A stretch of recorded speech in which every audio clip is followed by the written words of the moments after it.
Je me suis découvert avec la volonté de faire carrière de cinéaste alors que j'étais en train de finir tout naturellement mes études d'histoire pour revenir et enseigner l'histoire, qui était aussi une passion pour moi, bien entendu. Gaston, c'est un créateur et c'est un sage en même temps. Il est à la fois précurseur, il est à la fois éducateur, il est à la fois historien. Un grand travailleur en fait. C'est un homme très talenté. C'est un homme entier, c'est-à-dire tel que vous le connaissez dans la vie, tel il est sur un plateau de tournage. C'est un intellectuel poète.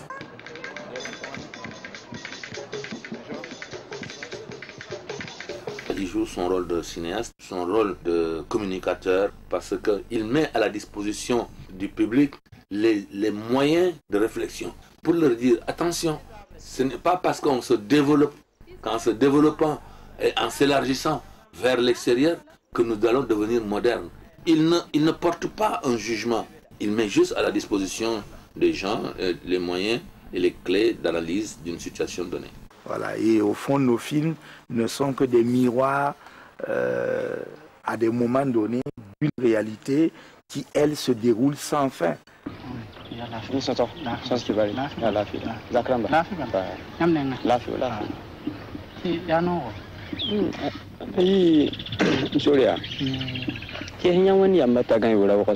C'est un film qui est passé sur beaucoup de télévision et qui fait partie des classiques qui sont enseignés dans de nombreuses universités dans le monde.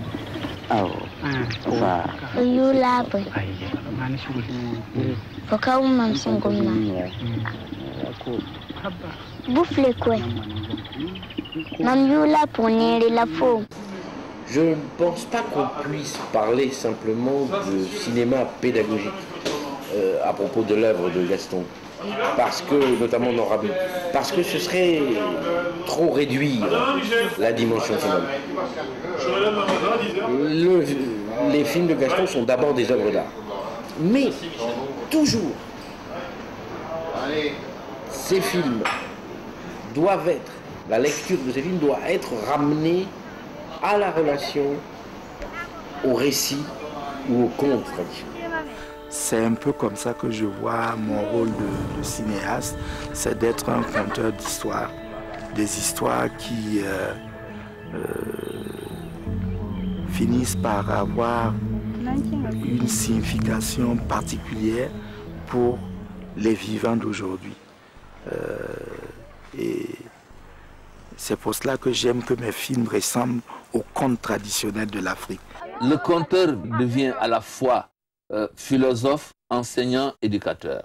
Il y a une relation triangulaire dans ce film entre Rabbi, son père, le père génétique qui frappe, qui gronde, la relation complice entre ce garçon, son grand-père, qui transmet à la fois connaissance, éducation, culture, sans l'air d'y toucher. L'éducation de l'enfant se fait à travers un animal, la tortue, à travers son grand-père qui lui transmet les valeurs de la vie.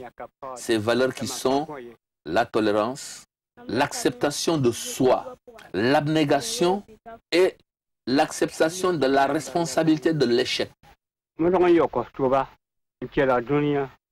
qu'on parle de contes au Burkina Faso ou dans d'autres pays d'Afrique de l'Ouest, que l'on parle de contes dans la mémoire grecque, que l'on parle de contes dans les Mille et une nuits ou de contes en Europe, il y a toujours une part d'explication de l'univers qui entoure les personnages ou les héros du conte. Donc c'est logique, c'est normal dans un tel contexte de narration et culturel que le réalisateur prenne le temps de montrer les personnages. Ce personnage qui va couper un arbre et parler avec l'arbre pour s'excuser du mal qu'on va lui faire, c'est un élément qui dit quelque chose de fondamental, qui dit l'importance de l'arbre.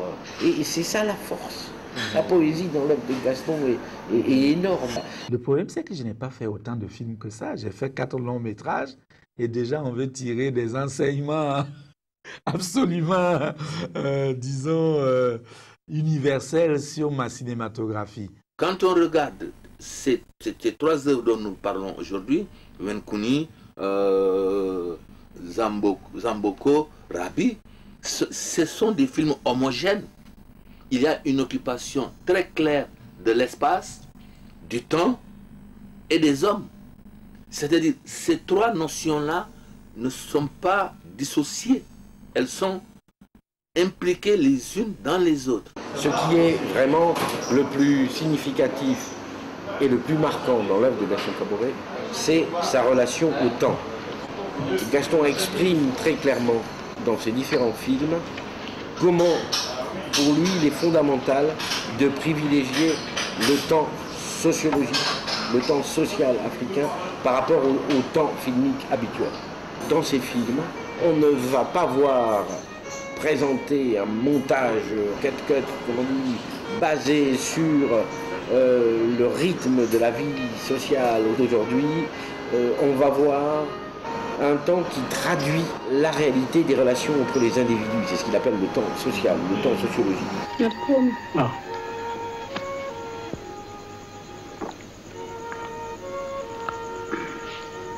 Yes, François. C'est une démarche et l'autre temps, ça c'est le temps à l'intérieur du film, mais il y a le temps dans la vie et dans l'histoire. Parce que je crois aussi qu'il est important que mes films puissent se passer dans les 3 segments du temps, le passé, le présent et pourquoi pas le futur. Peut-être qu'un jour je ferai un film de science-fiction. Parmi ces œuvres, je peux dire Boudiam. Mais pourquoi Boudiam? Parce que sur Boudiam, j'ai travaillé. Alors donc nous avons travaillé pendant très longtemps avec lui et Motandi. Nous avons travaillé longtemps aussi avec lui sur la continuation du scénario, parce que Gaston n'a jamais fini d'écrire. Hein. Même dans ses voyages, il peut rester là-bas et vous envoyer un fax pour dire à tel endroit du scénario, il faut inclure ça. Alors donc, c'est pour dire que ce film m'a tellement marqué parce que j'ai vu le film en train de se faire sur les papiers et aussi en train de se faire devant moi aussi. Au choix de Wenkuni, c'était tout à fait par hasard parce que, en tout cas, du reste pour ce qu'on nous a raconté, parce qu'on n'a pas été là pour toute l'histoire, mais pour ce que je sais, c'est qu'il a cherché pendant longtemps des comédiens enfants. Le temps a passé. À un moment donné, il s'est dit, mais tiens, il y a les 2 enfants de ma soeur qui sont à côté, pourquoi ne pas les essayer? Donc c'est comme ça qu'avec ma petite soeur, on s'est retrouvés au plateau. C'est un film qui baigne complètement dans l'univers dans lequel j'ai été élevé. Et mon espérance était de toucher le spectateur par la poésie de cette histoire, par la nature des sentiments qui pouvaient naître dans la tête des spectateurs en rencontrant ces différents personnages que je mets en scène dans mon histoire. En regardant ces films, je dis, est-ce que Gaston a eu une enfance heureuse? Est-ce qu'il a eu une enfance malheureuse? Au fond, est-ce que Gaston a eu un enfant? Je ne peux pas apporter la réponse vraie, mais je me doute que chez l'homme, il manque quelque chose. J'aurais aimé avoir des enfants. Je pense que c'est un sentiment général assez partagé. On aime bien avoir la continuation ou la projection de soi. Il arrive que la vie réponde autrement à ce qui paraît naturel comme désir. Je crois que chez Gaston, c'est un manque affectif. Il y a quelque chose d'affectif qui lui manque et qu'il comble à travers ses œuvres. À défaut d'enfants biologiques, je pense que je suis énormément riche d'une autre façon d'enfant et riche d'enfance aussi.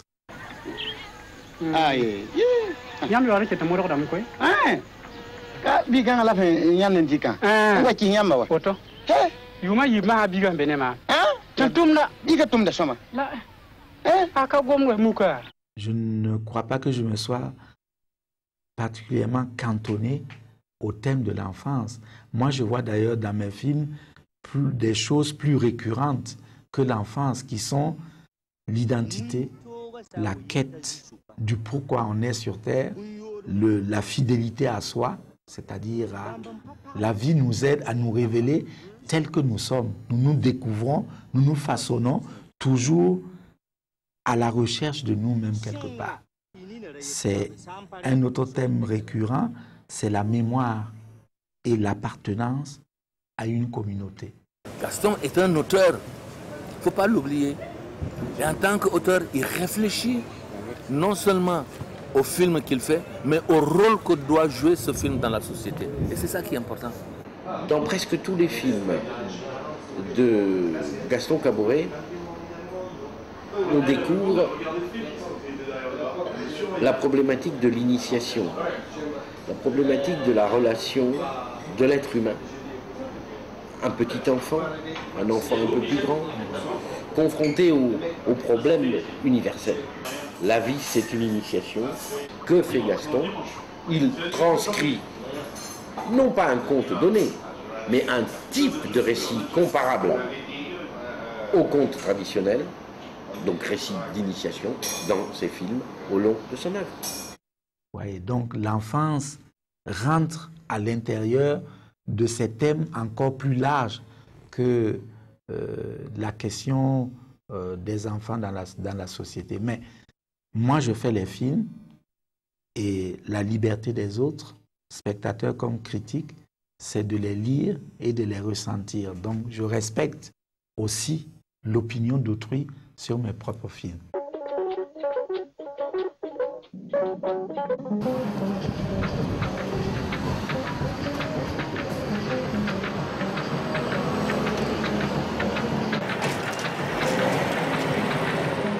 Il y a d'abord notre grand frère qui est l'aîné, c'est Cabouret André. Ensuite, celle que moi je suis directement, Madame Yanoukou, Bernadette. Ensuite c'est moi et ensuite c'est Gaston. Il vient en quatrième position. Et c'est quelqu'un qui jouait beaucoup, soit devant la maison, soit chez ses copains. Quand on était enfant, il aimait surtout jouer aux billes. Jusqu'à présent, la maman avait encore les billes. Elle avait chaque fois des paquets de billes toutes neuves. Comme Gaston aimait ça, donc elle achetait ça à provision. Elle achète, le papa achète, on garde. Et chaque fois quand il perd les billes, on remplace. Après le CM2, il est allé au Juvénat de Toussiana. Voilà, après l'université de Ouagadougou, il a fait d'abord l'histoire géo. Il est ensuite allé à la Sorbonne en France et il a fait les études de cinéma à l'ESSEC. Gaston, vraiment, c'est les sentiments fraternels, la solidarité, l'amitié, ça compte beaucoup pour lui. Malgré son rang social, il ne met pas en marge ses collègues d'enfance. Ça aurait été quelqu'un d'autre, il pourrait dire aujourd'hui je suis grand, donc j'oublierai certains des collègues d'enfance. Mais ce n'est pas le cas de Gaston. Et c'est une des personnes que je peux aller demander conseil, même quand j'ai un souci. C'est quelqu'un qui sait écouter. Il a le souci des gens, de passer quand ça ne va pas, vraiment de prendre du temps pour conseiller, surtout les jeunes. Conseiller dire son avis, donner son avis, conseiller, tout ça. Accompagner, il y a beaucoup de gens qui l'accompagnent comme ça. C'est l'un des réalisateurs qui nous appelle, qui nous dit, vous n'êtes pas des fonctionnaires. L'argent que vous percevez quand vous travaillez sur un film, c'est votre salaire. On vous donne tout d'un coup et vous calculez de sorte à vous payer vous-même votre salaire. Donc c'est lui qui m'a, déjà moi personnellement, c'est lui qui m'a donné ce plan et je me payais moi-même par mois. C'est un homme très très sérieux, mais quand on le connaît bien, c'est un homme plein d'humour. Moi je passe mon temps à rigoler avec Gaston. Un jour nous étions justement dans un séminaire de formation de scénario à Bordeaux. Et je sais qu'en général, Gaston ne boit pas. Il boit rarement des boissons alcoolisées. Et alors, je lui ai dit, mais Gaston, mais toi, tu es toujours là en train de boire des coca comme des enfants. Qu'est-ce que c'est? Mais allez, aujourd'hui, tu bois un whisky. Mais Gaston me dit, moi, je peux même boire un double whisky. Alors j'ai appelé garçon un double whisky pour Gaston et j'étais étonné, j'ai rigolé parce qu'il a bu son double whisky. Et depuis lors, souvent quand on se voit, j'ai dit alors un double whisky? Il me dit non, pas tous les jours. Mais voilà, donc c'est ça aussi Gaston, c'est-à-dire quand il a l'occasion de rigoler, eh ben, mais non, il rigole tout le temps Gaston. J'ai pensé à lui tout récemment parce que les médecins ont découvert que j'avais un problème de glaucome qui peut aussi rendre aveugle. Donc forcément, j'ai directement pensé à Gaston. C'est vrai, moi j'ai un gros souci oculaire, mais Dieu merci, jusque-là, j'ai conservé la vision la plus fondamentale, qui est la vision qu'on appelle diffuse. Si la vue est un don extraordinaire, la réduction ou même la perte de cette vue ne signifie pas la fin de la vie. Voilà. Et vous connaissez des gens qui sont complètement aveugles, qui ont eu des destins extraordinaires. En Afrique, Pierre Akendengue ou Tala, le chanteur camerounais, il y a Ray Charles. Je crois que la vision, elle aide, mais il faut savoir aussi, le cas échéant, se contenter de ce qu'on peut avoir, et on constate que malgré tout, on peut encore faire énormément. Quand vous êtes aux côtés de Gaston Kaboré, et vous vous demandez vous êtes surpris par l'énergie qu'il a à toutes les heures.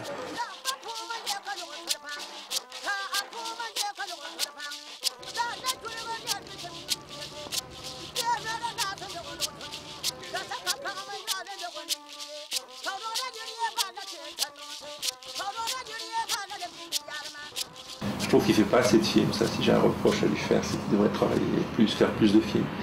Mais je sais qu'il est très occupé aussi par les responsabilités qu'il s'est donné à lui-même en tant que cinéaste burkinabé. Et je sais qu'il a beaucoup à cœur de développer l'infrastructure du cinéma en Afrique, dans les pays d'Afrique, et puis aussi la formation. C'est quelqu'un qui est franc, qui est direct. S'il y a quelque chose qui ne lui plaît pas, il le dit. Si tu ne peux pas faire son travail correctement, il va prendre le temps de t'expliquer. Il va te dire, écoute, il faut travailler. Quand il y a un truc qui ne va pas, Gaston il t'appelle de côté et il te demande, il te pose la question, qu'est-ce qui ne va pas? Et vous discutez. Et ça se passe toujours comme on dit, à huis clos. Justement, avec Gaston, ce qui est étonnant, c'est qu'il n'y a jamais de rapport de force. J'ai travaillé avec un autre réalisateur africain qui était plus difficile. Gaston, les rapports ne s'instaurent pas du tout à ce niveau-là, quoi.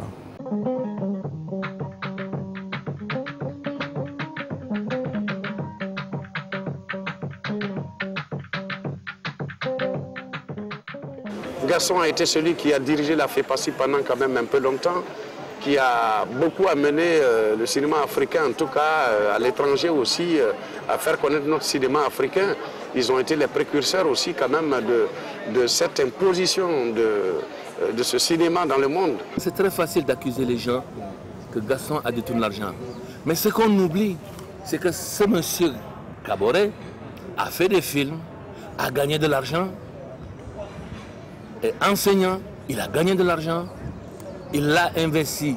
C'est-à-dire qu'il n'a pas utilisé cet argent comme certains cinéastes le font, à courir, à boire de l'alcool, à voyager à gauche et à droite.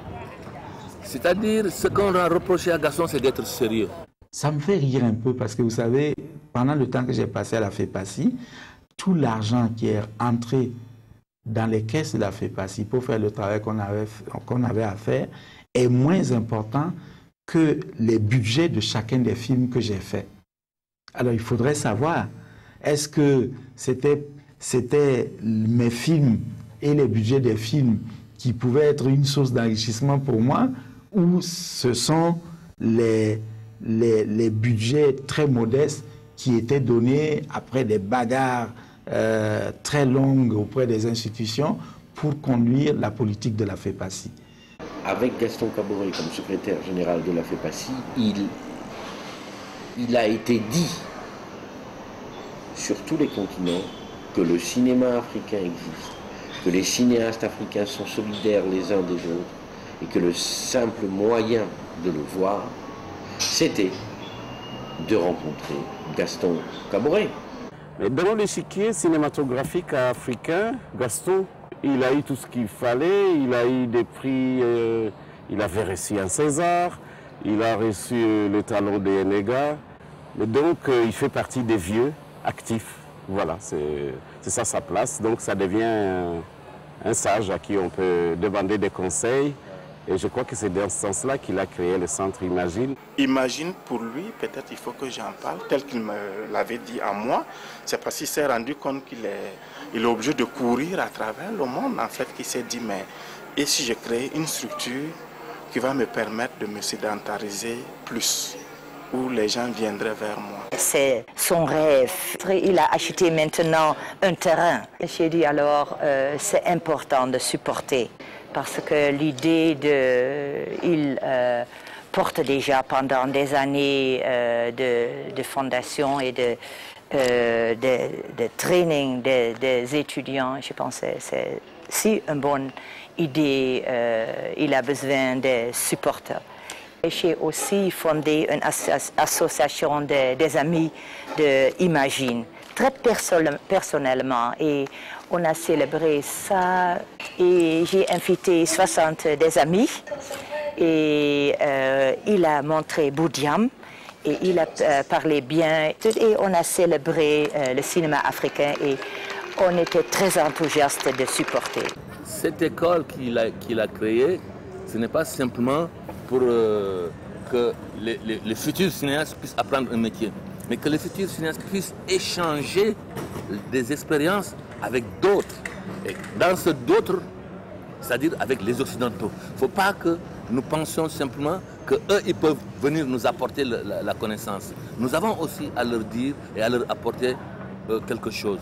Donc imagine, je l'ai conçu comme précisément à la fois un laboratoire, mais aussi un lieu de liberté et de libération même, je pourrais dire, où les gens peuvent explorer tout ce qui et ouvrir les portes qu'ils n'ont jamais osé ouvrir. Un lieu d'excellence, un lieu de rencontre et de convivialité où précisément les gens comprennent que plus tu donnes et plus tu reçois. C'est un très bel outil qu'il va passer un jour à quelqu'un d'autre pour que la formation au cinéma, la formation à la fiction, au documentaire, au métier de comédien et à des aspects techniques du cinéma soit transmise à d'autres jeunes du Burkina et d'autres pays. Ce que j'espère, c'est que Gaston va vite se remettre au travail pour faire un film, parce qu'il ne faut pas qu'il sacrifie sa vie de cinéaste au détriment de son activité d'homme, je dirais presque, de culture et de devoir.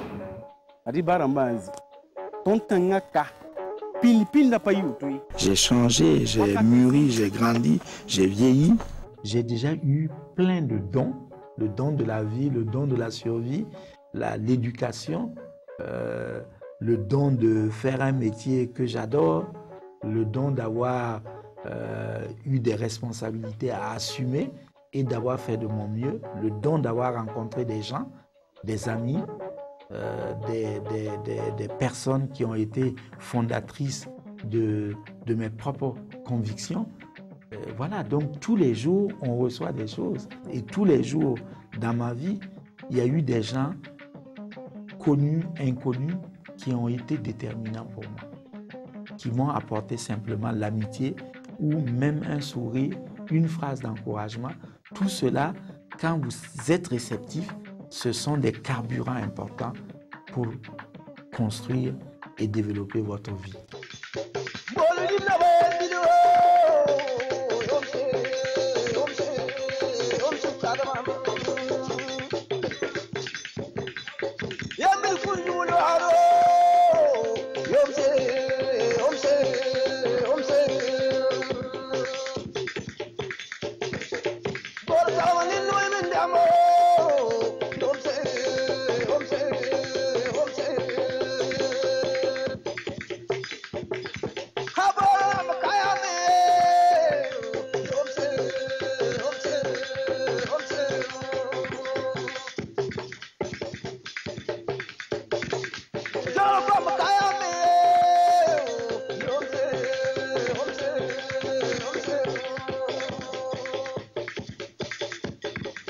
Rondana Shemi